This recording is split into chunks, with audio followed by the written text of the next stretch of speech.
দেখো আজকে আমি বড় বড় ট্যাংরা মাছের তেল ঝাল রান্না করেছি, একদম মাংসের মতন করে।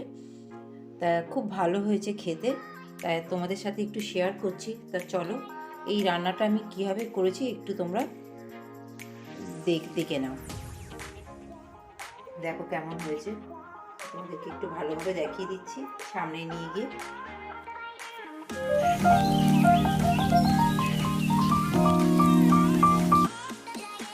দেখো এবার রান্না করব, কি বলবো, বোয়াল মাছের বাচ্চা।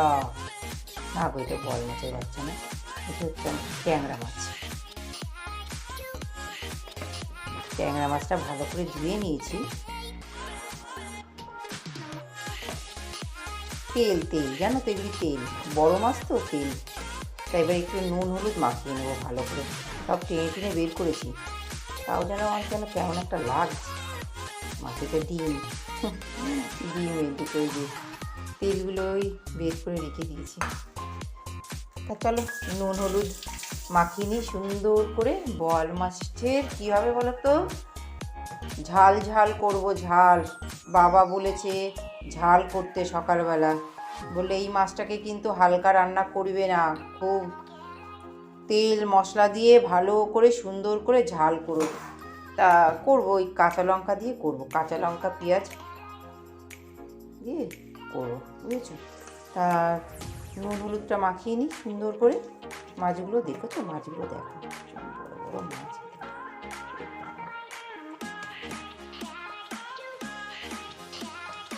যাই তোমরা লোক দাও যাই করো, লোক দেওয়ার আগে আমি খেয়ে নেবো মাছটা, কোনো কিচ্ছু পেট খারাপ করবে না আমাদের। আর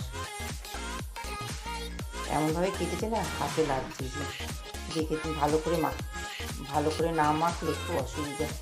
ধরো ভালো করে নুন হলুদটা মাখিয়ে নিই। দেখো নুন হলুদ মাখাচ্ছি। তা তোমাদের একটা জিনিস বলি, আমি জানি না, হ্যাঁ আগের তো ইয়ার্কি মারছিলাম, এটা হচ্ছে ট্যাংরা মাছ, কি আর ট্যাংরা না কি বলে, যাই হোক এটা পরিষ্কারভাবে বলছি ট্যাংরা মাছটা দেখতে অনেকটা বোয়াল মাছ টাইপেরই হয়, গাটা তেলে হয়। এই মাছও ভীষণ ফাটে তেলের ওপর দিলে, সেই জন্য একেই তেল মাখাতে হবে। মানে তেল মাখিয়ে, কাঁচা অবস্থায় তেল মাখিয়ে যদি তুমি ভাজো, তাহলে এই মাছটা বেশি খুব একটা ফাটে না। এটা আমি আমার মার কাছ থেকে শিখেছি। দেখো এবার একটু তেল মাখিয়ে দিচ্ছি, মাছকে তেল মাখিয়ে মাছ ভাজবো। তাও কিন্তু চাপা দেব, কেননা রিস্ক নেব না, কখন এই তেল ছিটকে মুখ চোখ নষ্ট হয়ে যাবে তার ঠিক নেই, অন্ধ হয়ে যাব।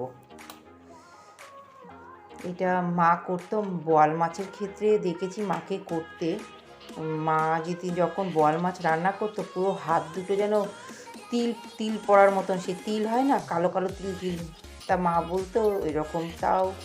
তারপরে মাকে কে বলেছিল, তখন থেকে ওই কাঁচা তেল মাখিয়ে করতো, বলতো যে কাঁচা তেল মাখালে নাকি এরকম হয় না। মাও সবাইকে বলতো, তা আমিও তোমাদেরকে সেটাই বললাম। নুন হলুদ মাখানোর পর এইটা আমার ট্যাংরা মাছেও তোমরা সর্ষের তেল মাখাবে, কেননা তোমরা ভালো করে দেখো পুরো বোয়াল মাছের মতনই গাটা। আর এই বলতে গেলে ট্যাংরা মাছের মুখটা দেখেছো, পুরো বোয়াল মাছেরই মতনে, সব কিছুই কিন্তু বোয়াল মাছের, ও একটু জাতে বড় আর একটু জাতে ছোট, এই যা।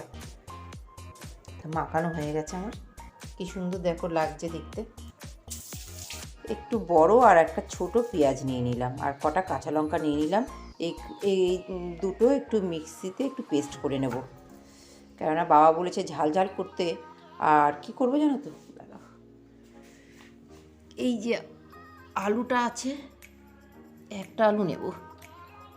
আলুটা আবার কেমন দাগ লাগছে, এই যে দেখি এই একটা আলু কেটে কটা পিস হয়, এই একটা আলু দিয়েই করবো, চারটে তো মাছ, এই একটা আলু দিয়ে করবো। তা আমি তোমাদেরকে দেখালাম, এবার ধুয়ে মিক্সির বাটিতে দিচ্ছি, আলুটাও কেটে নিই। তো আমার আলু আর পেঁয়াজটা ধোয়া হয়ে গেছে, কাঁচা লঙ্কাটা সব একসাথে ধুয়ে নিয়েছি। তা কাঁচা লঙ্কার পেঁয়াজটা আমি মিক্সার বাটিতে দেবো। আর এইদিকে আমার কড়াই বসিয়ে দিয়েছি, ততক্ষণ আমি মাছটা ভেজে নিই। কাজ তো ফেলে রেখে লাভ নেই, মাছটাও ভাজতে হবে, তাই মাছটা পাশে নিয়ে নিলাম। আর রান্না করবো বলে একটু কম করে একটু জল বসিয়ে দিয়েছি।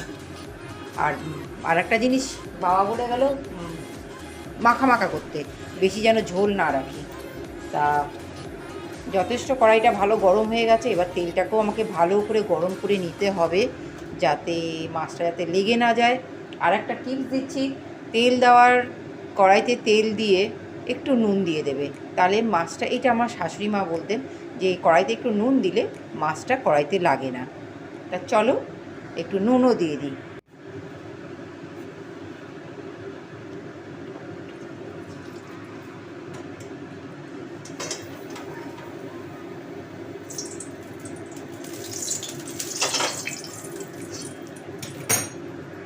ভালোই গরম হয়ে গেছে, দেখো ধোয়া উঠছে, পুরো সুন্দর গরম হয়ে গেছে।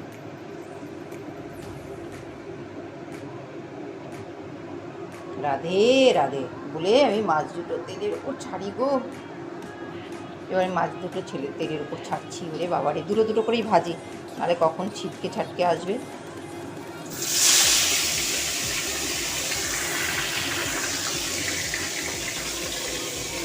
চাপা দিয়ে দিলাম।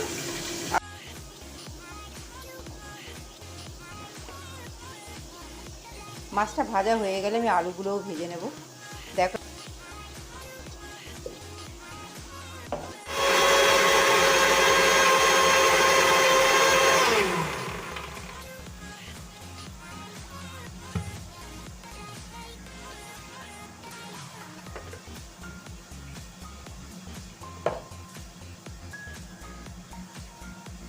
দেখো আমার পেস্ট কমপ্লিট। আর এইদিকে আমার আদা বাটা রয়েছে, এই যে আদাও আছে বের করা, আর রসুনও আছে। এই যে রসুন তো আছে, লাল শাক করলাম রসুন দিয়ে, তাই মাছটা এবার উল্টাবো, তাই গ্যাসটা একটু কম করে দিলাম। গ্যাসটা একটু তোমরাও কম করে দেবে, নাড়ে রেখে দিয়েছি। এই দুটো মাছও পাশে দিয়ে দিই, তেলটা রয়েছে তো পাশে দিয়ে দিলাম। তা হোক আস্তে আস্তে। আমি আর চাপা দিলাম না, কেননা মাছ ফাটছে না, যেহেতু সর্ষের তেল গায়ে মাখানো, মাছ একদম ফাটছে না, সেটা আমি আর চাপা দিলাম না, ওপেনভাবেই রয়েছে। দেখো মাছ এখনও ভাজা চলছে, ওই দুটো মাছ তুলে নিয়েছি, আর মাছটা খুব কড়া করে ভেজে নিচ্ছি, যেহেতু একটু বরফ চাপা মাছ, এই মাছটা আর জ্যান্ত না, জ্যান্ত মাছ হলে হালকা ভাজলেও হয়ে যায়। একটু ভালো করে ভেজে নিচ্ছি। এবার আমি তেলের ওপরে দিয়ে দিলাম আলুটা একটু ভেজে নেব ভালো করে।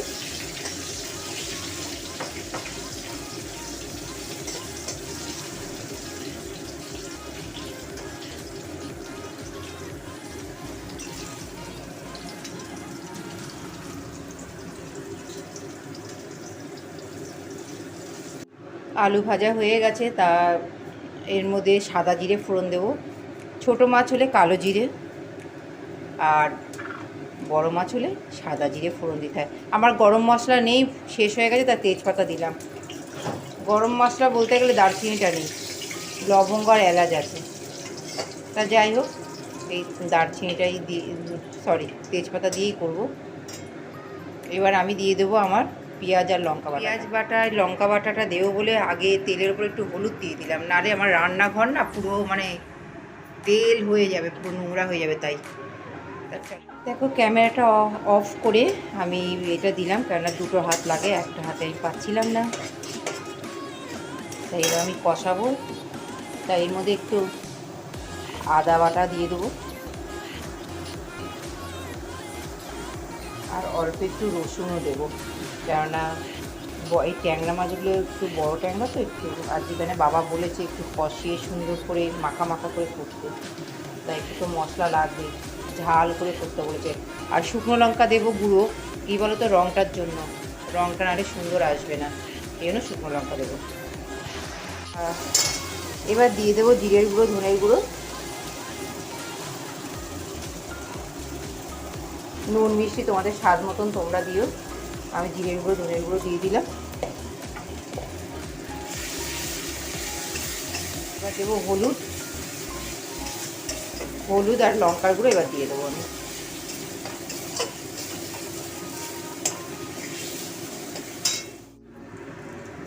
এই দেখো এবার আমি দিয়ে দেবো লঙ্কার গুঁড়ো, অল্পই দিই, এতটা দেবো। এই বাবা, তাও পড়ে গেল অনেকটা, দেখো। ঠিক আছে, আর হলুদ দেবো। এবার একটু জল দেবো। ওই যে মিক্সার বাটিতে যে জলটা ছিল, মানে মিক্সার বাটিতে আমি একটু জল রেখে দিয়েছিলাম পেস্টটা করেছিলাম বলে, সেই জলটা দিয়ে দেবো। ওটাই দিয়ে এবার আমি কষাবো, মশলাটা ভালো করে সুন্দর করে কষাবো।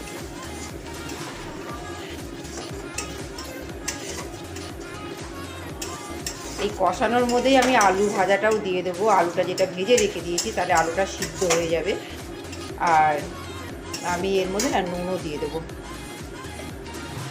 দেখো আলু দিয়ে দিয়েছি, আর মশলাটার মধ্যে একটু নুনও দিয়ে দিয়েছি, কারণ আলুটাও আমার সিদ্ধ হওয়া দরকার।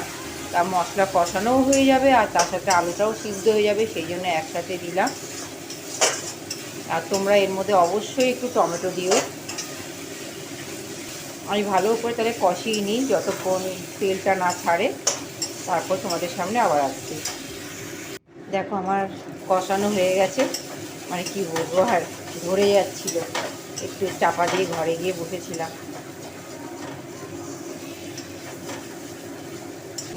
আর আলু হয়ে গেছে, পাশে গরম জল করে রেখে দিয়েছিলাম, গরম জলটা দিয়ে দিই।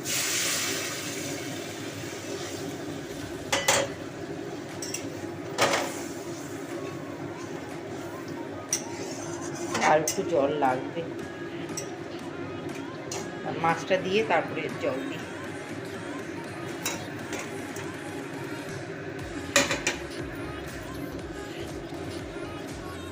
ওই দেখো অল্প, মাছটাও তো সিদ্ধ হবে না, ভালো করে মাছটা যদি সিদ্ধ না হয় খেতে ভালো হবে না। থাক জলটা ফুটুক।